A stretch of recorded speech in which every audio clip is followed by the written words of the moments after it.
Like all cheeses, mozzarella starts from milk.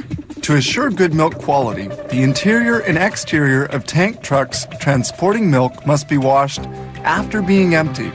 A tank such as this one can carry an average of 30,000 liters of raw milk at a temperature of 3 or 4 degrees centigrade. Raw milk destined for cheese making contains 3.8% fats and 3.3% proteins. They store the milk and whey, a milk byproduct, in these immense silos, each with a capacity of 225,000 liters.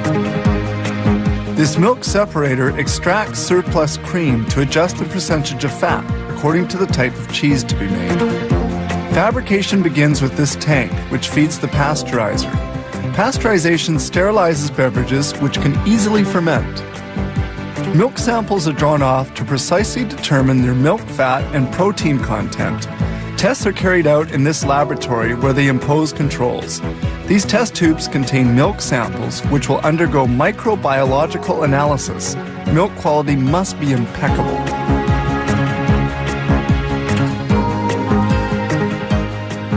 This is a curdler with a 25,000 liter capacity into which milk and other essential ingredients for making mozzarella are introduced, such as the enzyme rennet that curdles the milk. This mix must be well stirred and cooked. The agitators are used to cut the whey into little lumps. This step takes about 30 minutes. The temperature of the tanks depends on the type of cheese they're making. Agitators continue stirring the milk. Once cooking is done, the whey is pumped onto tables to be drained. It stays there for about 25 minutes. The solid and the liquid are now well separated.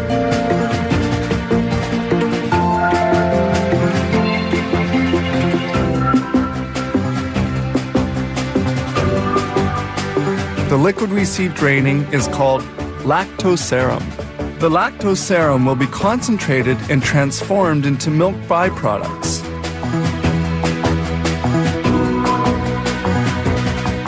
The water has been almost entirely extracted and the cheese particles are now sufficiently dry.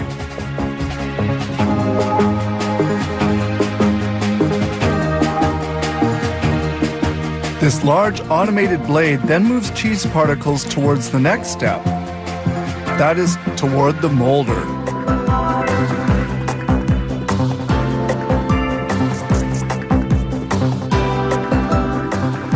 In the molder, the cheese is cut up before being carried to the cooker, the final processing step. It appears that this mozzarella has just the right texture.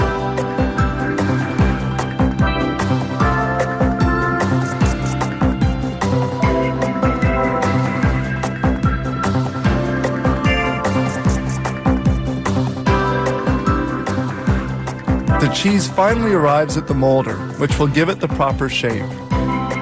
Each mold has a 2.5 kilo capacity and is rectangular.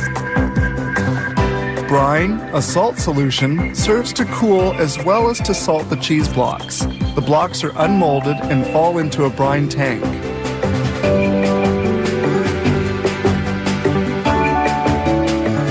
Following on, the cheese blocks will remain in another brine solution for a while. They are then carried by a conveyor towards another tank, where they will be immersed for 4 to 10 hours at a temperature of 2 degrees centigrade.